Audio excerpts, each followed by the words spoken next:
فوراً چیئر سے اترنے لگی، لیکن سدرا نے اسے روک لیا۔ آئی ایم سوری، یہ بھاگتا ہوا ادھر آ گیا، وہ کہتے ہی واپس جانے لگی تو سدرا فوراً بولی، ارے مرہا رکو۔ اس کی پکار پر وہ واپس پلٹی، جبکہ وہ لڑکی مرہا ہے سن کر مرجان کی ناپسندیدگی میں مزید اضافہ ہوا تھا۔ پھپھو کو نہیں پتہ میں ادھر ہوں، وہ ڈانٹیں گی، میں چلتی ہوں، وہ کہتی فوراً وہاں سے نکل گئی۔ اس نے مرجان پر ایک نظر بھی نہیں ڈالی تھی، جبکہ مرجان خاموشی سے اسے جج کر چکا تھا۔ یہ وہی مرہا ہے جس کا آپ بتا رہی تھیں؟ وہ سنجیدگی سے سدرا کے جانب مڑ چکا تھا۔ سدرا نے ملازمہ کو مراد اور مشل کو وہاں سے لے جانے کا کہا اور پھر بولی، ہاں یہی ہے۔ کیا ہو گیا ہے آپ کو؟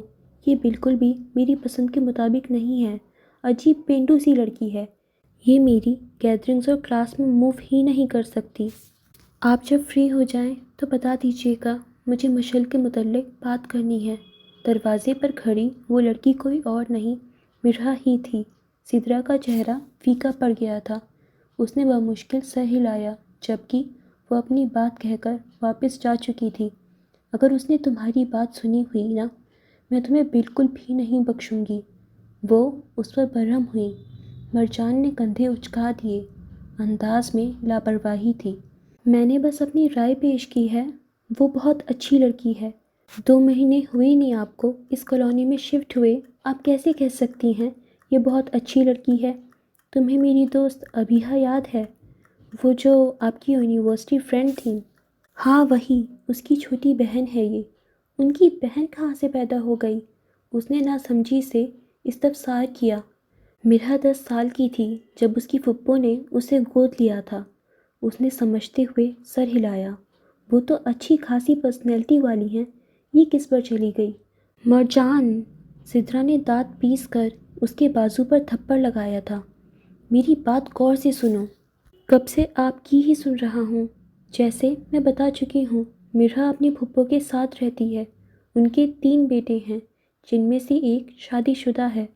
کہنے کو تو انہوں نے مرہا کو اپنی بیٹی بنایا ہوا ہے، لیکن اس کے ساتھ کسی سوتیلی کی طرح ہی سلوک کیا جاتا ہے۔ وہ رکی تو وہ فوراً بول پڑا، اس سب میں کیا کروں؟ بے ساریت عروج پر تھی۔ میں چاہتی ہوں تم مجھ سے شادی کر لو۔ میری پوری زندگی کا فیصلہ ہے، میں کسی سے ہمدردی میں شادی نہیں کر سکتا۔ بے شک میں نے کہا ہے میں آپ کی مرضی سے شادی کروں گا، لیکن وہ کون ہے، کیسی ہے، اس کے ایجوکیشن کیا ہے، اس کی شکل و صورت، اس کا مائنڈ سیٹ، سب میٹر کرتا ہے میرے لیے۔ وہ سنجیدگی سے بولا، تو میں نے ایسے ہی کوئی لڑکی تمہارے لیے پسند نہیں کی ہوگی؟ ظاہر ہے سب دیکھا ہے، تبھی تمہیں بتا رہی ہوں۔ تمہیں میری چوائس پر یقین نہیں؟ مجھے نہیں سمجھ آ رہا کچھ، میں ایسے شادی نہیں کر سکتا۔ اس کا دماغ ابھی بھی ادھر ہی اٹکا ہوا تھا۔ تم مجھے انکار کر رہے ہو؟ وہ اس کے کڑے تیوروں سے ایک پل کو گھبرا گیا۔ سدرا نے جیسے آج ٹھان لیا تھا وہ اس سے ہاں کروا کر رہیں گی۔ آپ بھی میں ہاں یا نہ؟ آپ میرے ساتھ ایسا نہیں کر سکتی۔ وہ مشل کو پڑھاتی ہے، میں نے اس کے ساتھ وقت گزارا ہے، وہ تمہارے نیچر کو جلدی سمجھ جائے گی اور تمہیں اچھے سے ڈیل کر لے گی۔ باقی تم مجھ سے ایک ملاقات کر لو تاکہ میں بات آگے بڑھاؤں۔ سدرا نے چیئر سے ٹیک لگائی، تو آپ اپنی بات سے نہیں ہٹیں گی؟ ہرگز نہیں، میں بہت عرصے سے تمہارے بہانے سن رہی ہوں۔ اوکے فائن، آپ میری اس سے ملاقات کروا دیں، پھر آگے دیکھ لیں گے۔ اس نے بے ساختہ سدرا کے چہرے پر مسکراہٹ پھیلتی دیکھی۔ کیا وہ یہ مسکراہٹ چھین سکتا تھا؟ وہ اپنی بلی اٹھائے اپنے کمرے کی جانب جا رہی تھی۔ اس کو پودے بہت پسند تھے، اتوار کا دن زیادہ وقت وہ ان کے ساتھ ہی گزارتی تھی۔ اس نے اپنے پسندیدہ پودے چھت پر رکھے ہوئے تھے، آج بھی وہ اسی میں مصروف تھی۔ وہ کچھ سامان لینے نیچے گارڈن میں گئی جب اس نے اپنی بلی لونا کو گیٹ سے باہر جاتے ہوئے دیکھا تھا۔ وہ اپنی حالت کی پرواہ کیے بغیر پیچھے بھاگی۔ ایک دفعہ پہلے بھی لونا ایسے ہی باہر نکل گئی تھی اور کسی آوارہ بلی نے اس کو زخمی کر دیا تھا۔ لونا بھاگتے ہوئے اس کی اسٹوڈنٹ مشل کے گھر چلی گئی تھی۔ وہ مشل کے ساتھ بہت اٹیچ تھی۔ جتنے گھنٹے وہ مشل کو پڑھانے میں گزارتی تھی، لونا اس کے ساتھ رہتی تھی۔ مین گیٹ کھلا ہوا تھا وہ اندر آ گئی۔ اس کی سدرا کے ساتھ خاصی بے تکلفی تھی، تبھی وہ دندناتے ہوئے اندر چلی گئی۔ زاویار کا رویہ بھی اس کے ساتھ چھوٹی بہنوں کی طرح تھا۔ لونا اب بھاگ کر ڈائننگ روم میں چلی گئی، جس کا دروازہ ایک ملازمہ کھولے کھڑی تھی۔ وہ بھی پیچھے بھاگی، لیکن اندر بیٹھے نوجوان کو دیکھ کر ٹھٹک گئی۔ وہ یقیناً سدرا کا بھائی تھا۔ اس کا مرجان سے کبھی سامنا نہیں ہوا تھا، لیکن غائبانہ تعارف ہو چکا تھا۔ وہ اس کو اندر دیکھ کر بری طرح شرمندہ ہوئی تھی، تبھی دوبارہ نظر اس پر نہیں ڈالی۔ جگہ جگہ مٹی لگے کپڑے، لاپرواہی سے ایک طرف دوپٹہ ڈالے، کمر سے تھوڑا اوپر تک آتے ہوئے بالوں کی چٹیاں بنائے، وہ بہت عجیب لگ رہی تھی۔ سونے پر سہاگا، اس نے بالوں میں آئل لگایا ہوا تھا۔ پودوں سے فارغ ہونے کے بعد اس کا ارادہ نہانے کا تھا، تبھی اس نے لگا لیا تھا۔ وہ فوراً ہی وہاں سے پلٹی، لیکن شاید سدرا اس کا تعارف مرجان سے کروانا چاہتی تھی۔ وہ بہانہ بنا کر فوراً باہر نکل آئی، لیکن اسے اچانک مشل کی اسکول کی ضروری بات یاد آ گئی تھی۔ وہ بتانے آئی، لیکن مرجان کی بات سن کر اس کا چہرہ شرمندگی کے مارے سرخ پڑ گیا۔ وہ اس کی بات کو اگنور کرتے ہوئے سدرا کو مخاطب کر کے واپس آ چکی تھی۔ کبھی ہم پر بھی نظر کرم کر دیا کرو۔ بے اختیار خوفزدہ ہوتے دروازے پر ہی اس کے قدموں کو بریک لگی تھی۔ یہ حمزہ تھا، اس کی پھپھو کا سب سے چھوٹا بیٹا، جو عمر میں اس سے 2 سال بڑا تھا اور باہر سے پڑھ کر آیا تھا۔ کچھ عرصے سے اس کے چال و چلن بدل گئے تھے۔ باہر ایڈمیشن ہونے سے پہلے وہ مرحا پر نظر بھی نہیں ڈالتا تھا۔ جب بھی پڑھائی کے دوران پاکستان آتا تو اس سے سرسری سے ملاقات ہو جاتی، یا کبھی وہ بھی نہیں۔ مرحا کو جلدی اندازہ ہو گیا تھا اس کی صحبت اچھی نہیں ہے۔ اس نے کئی دفعہ اسے چھپ کر سگریٹ پیتے، لڑکیوں سے نازیبا باتیں کرتے دیکھا تھا۔ تبھی وہ اس سے ایک محتاط فاصلے پر رہتی تھی، لیکن کچھ عرصے سے اس نے بات بے بات اسے مخاطب کرنا شروع کر دیا تھا۔ صاف الفاظوں میں کہا جائے تو وہ اسے چھیڑا کرتا تھا۔ کبھی نازیبا الفاظ کستا، کبھی کوئی فطرہ۔ وہ تنگ آ چکی تھی۔ اس نے ایک دفعہ پھپھو کو بتانا چاہا تو انہوں نے اس کے منہ پر تھپڑ مار کر اس کی زبان بند کروا دی تھی۔ میرا راستہ مت روکا کرے حمزہ بھائی، اس نے بھائی پر خاصا زور دیا تھا۔ میں نے کتنی بار بتایا ہے میں تمہارا بھائی نہیں ہوں۔ وہ تھوڑا قریب ہوا تو وہ فوراً 2 قدم پیچھے ہوئی۔ جی، بھائی تو ایک عزت دار لفظ ہے، آپ جیسے بے شرموں کو کہاں راس آ سکتا ہے؟ وہ ٹکاسا جواب دیتی وہاں سے بھاگ گئی۔ وہ اس کو روک لیتا، لیکن دوسری طرف سے اپنی ماں کو آتا دیکھ وہ کچھ نہیں کر سکا۔ شاید انہوں نے ان دونوں کو ساتھ نہیں دیکھا تھا، تبھی کچھ نہ بولیں، ورنہ وہ اس سے سوال جواب ضرور کرتیں۔ کمرے میں آ کر وہ سب سے پہلے نہائی۔ نہانے کے بعد وہ اپنے بال سکھانے لگی۔ وہ 10 سال کی تھی جب اس کے باپ نے اسے اس کی پھپھو کو دے دیا تھا۔ ان کو کبھی اس میں دلچسپی ہی نہیں تھی۔ اگر ماں زندہ ہوتی تو وہ کبھی بھی پھپھو کے گھر نہ آتی۔ وہ 9 سال کی تھی جب اس کی ماں کا انتقال ہو گیا تھا۔ اس کے بعد ہی اس کے باپ نے اسے اس کی پھپھو کو دے دیا تھا، اور کبھی پلٹ کر خبر نہیں لی۔ بہت کم ملاقات ہوتی تو اس سے حال چال پوچھ لیا کرتے تھے۔ وہ اسے بھی غنیمت سمجھتی تھی۔ اس کے برعکس اس کی بڑی بہن ابیہا ان کی لاڈلی تھی۔ پتہ نہیں کیوں انہیں وہ بہت چبھتی تھی۔ البتہ اس کی بہن کا رویہ اس کے ساتھ اچھا تھا۔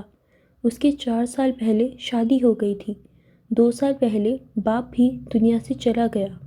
اسے کچھ خاص افسوس نہیں ہوا تھا، کیونکہ وہ ان سے اٹیچ ہی نہیں ہوئی تھی۔ اسے ان سے بہت سے شکوے تھے جو کبھی سنانے کی نوبت ہی نہیں آئی تھی۔ اس نے ایک گہری سانس خارج کر کے بالوں میں برش چلایا۔ وہ سوکھ چکے تھے۔ اسے یاد ہے اس کی ماں کو لمبے بال پسند تھے۔ اس کے بال بہت لمبے تو نہیں تھے، البتہ کمر تک آتے تھے۔ وہ جا کر بیڈ پر بیٹھ گئی۔ اس کا کمرہ نہ زیادہ بڑا تھا نہ چھوٹا۔ لونا اس کی گود میں آ کر بیٹھ گئی۔ ایک یہی تھی اس کی ہمدرد، ہمراز۔ لونا کو رکھنے کی اجازت بھی اسے صرف اس لیے ملی تھی کیونکہ بلیاں پھپھو کے سب سے بڑے بیٹے اسامہ بھائی کو بھی پسند تھیں۔ ویسے تو ان سب کو اس کے ہونے نہ ہونے سے کچھ خاص فرق نہیں پڑتا تھا، لیکن اس معاملے میں اسامہ نے اس کی طرفداری کر دی تھی۔ شروع میں پھپھو کا رویہ اس کے ساتھ بہت اچھا تھا، لیکن وقت کے ساتھ ساتھ وہ بدل گئیں۔ کسی مہمان کے سامنے وہ اس کے ساتھ بہت اچھا سلوک کرتی تھیں، اپنے بیٹوں کے سامنے بھی وہ اسے کچھ نہیں کہتی تھیں۔ شاید انہیں مہان بننے کا شوق تھا۔ بہت امیر ہونے کے باوجود بھی انہوں نے اس کو تعلیم بھی چھوٹے اداروں سے ہی دلوائی تھی۔ گریجویشن اس نے میرٹ پر کی تھی، لیکن اس کے بعد اس کی پڑھائی روک دی گئی، مگر اسے جاب کرنے کی اجازت مل گئی تھی۔ لیکن پچھلے مہینے کچھ وجوہات پر اسے ریزائن کرنا پڑا۔ اب وہ دوبارہ جاب ڈھونڈ رہی تھی۔ اس نے کبھی ان سے کوئی شکوہ نہیں کیا تھا۔ جس کا اپنا باپ اسے دھتکار دے وہ بھلا کس کو کیا کہتی، بلکہ انہوں نے تو اس پر کئی احسانات کیے تھے، اسے پڑھایا، اسے رہنے کو جگہ دی، کچھ خاص پابندیاں بھی نہیں لگائی ہوئی تھیں اس پر، لیکن انہوں نے اسے کبھی ماں جیسا پیار نہیں دیا تھا۔ وہ لونا کے بالوں میں ہاتھ چلا رہی تھی۔ نہانے کے بعد اس کی رنگت جیسے دمک گئی تھی۔ پرنٹڈ شلوار اور شارٹ قمیض پہنے وہ سادگی میں بھی خوبصورت نظر آ رہی تھی، لیکن چہرے پر تھکاوٹ تھی۔ اس 23 سالہ زندگی کے سفر نے ہی اسے بری طرح تھکا دیا تھا۔ پتہ نہیں کب ختم ہوگی آزمائش لونا، وہ اداسی سے بولی۔ شاید وہ انجان تھی جو نہیں جانتی تھی انسان مرتا مر جاتا ہے، لیکن آزمائش نہیں ختم ہوتی، یا شاید واقعی اس کی آزمائش کم ہونے والی تھی، یہ تو وقت نے ہی بتانا تھا۔ کم ان۔ اس کی اجازت پر ایک لڑکی اس کے آفس میں داخل ہوئی تھی۔ اس نے نظریں اٹھا کر نہیں دیکھا، اسے معلوم تھا کون ہوگی۔ ہیلز کی ٹک ٹک دروازے سے کرسی تک واضح گونجی۔ وہ ایک چیئر کھینچ کر بے تکلفی سے اس کے سامنے بیٹھ گئی۔ بلیک پینٹ شرٹ پہنے، کندھوں تک آتے بال، ڈارک میک اپ کیے، وہ ایک خوش شکل لڑکی تھی۔ مرجان، تم میری کالز اور میسیجز کا جواب کیوں نہیں دیتے؟ ہانیہ ٹیبل پر ٹکائے ہتھیلی پر تھوڑی ٹکاتے اس نے پوچھا۔ میں ضروری نہیں سمجھتا، اس نے سیدھا جواب دیا۔ وہ دل ملائی۔ مرجان نے ابھی بھی لیپ ٹاپ سے نظریں نہیں اٹھائیں۔ تم نے میری بات کا جواب نہیں دیا۔ اسے معلوم تھا وہ کس جواب کا پوچھ رہی ہے۔ میرے حساب سے تو میں جواب میں انکار کر چکا ہوں۔ اس نے لیپ ٹاپ آف کر کے توجہ اس کی جانب مبذول کی۔ انکار کی کوئی وجہ بھی ہوتی ہوگی فرحین، میں نے تمہیں صاف صاف بتایا ہے، میرا شادی کا کوئی ارادہ نہیں ہے، نہ میں تمہیں انٹرسٹڈ ہوں۔ کس طرح بتاؤں جو تمہارے اس چھوٹے سے دماغ میں بیٹھ جائے؟ بے عزتی سے فرحین کا چہرہ سرخ پڑ گیا تھا، الفاظ جیسے ختم ہو گئے۔ میں اب تک اگر تمہارا لحاظ کر رہا ہوں تو صرف دانیال کی وجہ سے کر رہا ہوں۔ تم میرے بیسٹ فرینڈ کی کزن ہو اور وہ اس بزنس کے 50% کا مالک ہے، ورنہ میں تمہیں کب کا فائر کر چکا ہوتا۔ یہ آخری بار ہے جو میں تمہیں سمجھا رہا ہوں، اگلی بار میں دانیال کا بھی لحاظ نہیں کروں گا، وہ انتہائی سختی سے بولا۔ اسی پل دانیال آفس میں داخل ہوا۔ فرحین ایک سیکنڈ بھی ضائع کیے بغیر آفس سے نکل گئی، البتہ دروازہ مارنا نہیں بھولی۔ مرجان کو اس پر نئے سرے سے غصہ چڑھا۔ یہ تم نے کس عذاب کو میرے گلے ڈال دیا ہے؟ وہ چڑھا۔ غلط بات، خود کو عذاب نہیں کہتے، دانیال دل جلانے والی مسکراہٹ لبوں پر سجا کر بیٹھتے ہوئے بولا۔ کالی آنکھیں، گندمی رنگت، بلیک پینٹ شرٹ پہنے وہ مرجان کا ہی ہم عمر تھا۔ ایک تم سائیکو، ایک تمہاری کزن سائیکو، وہ جھنجھلاتے ہوئے خود بھی بیٹھ گیا۔ تمہیں اس سے مسئلہ کیا ہے؟ شادی کرنی تو ہے تو پھر اس سے ہی کر لو، وہ تمہیں پسند بھی کرتی ہے۔ مجھے اس جیسی لڑکیاں نہیں پسند، وہ حد سے زیادہ بولڈ ہے، اسے اپنی عزت کا خیال نہیں۔ میں کہنا نہیں چاہتا لیکن وہ ڈیورسڈ ہے۔ اور کیوں ہے؟ اس کی اڑتی اڑتی خبر میں نے بھی سنی تھی۔ وہ صرف پیسوں اور اسٹیٹس کے پیچھے بھاگنے والی لڑکیوں میں سے ہے، اور تم سے بہتر کون جانتا ہے میں شادی میں انٹرسٹڈ نہیں ہوں۔ دانیال خاموشی سے اسے دیکھے گیا۔ تم بس اسے سمجھا دو آئندہ میرے ساتھ اس موضوع پر گفتگو نہ کرے، ورنہ میں سب لحاظ بھول جاؤں گا، اس نے سختی سے کہا تو دانیال نے سر ہلا دیا۔ دانیال کو معلوم تھا وہ غصہ کرے گا تو بہت بری طرح کرے گا، لیکن سدرا آپی کو تو تم ہاں کر آئے ہو، اس کا حل بھی سوچ لیا ہے میں نے۔ وہ لیپ ٹاپ کی جانب متوجہ ہو گیا۔ کیا؟ اس کے پوچھنے پر مرجان نے اپنی بیئرڈ پر عادتاً انگوٹھا پھیرا، پھر اسے ساری بات بتا دی۔ مرجان، یہ غلط ہے، وہ بھڑک گیا۔ ریلیکس، وہ مان جائے گی تو ٹھیک ہے، ورنہ میں کچھ اور دیکھ لوں گا۔ تمہیں معلوم ہے میں زبردستی کا قائل نہیں ہوں، پھر بھی احتیاط کرنا۔ وہ اسے سمجھانا نہ بھولا اور مرجان نے ایک کان سے سن کر دوسرے کان سے نکال دیا۔ اوکے فرینڈز، آج کے لیے بس اتنا ہی، باقی بات نیکسٹ ایپیسوڈ میں۔ تب تک کے لیے اب جلدی سے ہماری یوٹیوب چینل کو سبسکرائب کر لیجئے اینڈ ہمارے انسٹاگرام پیج کو فالو کر لیجئے۔ خدا حافظ۔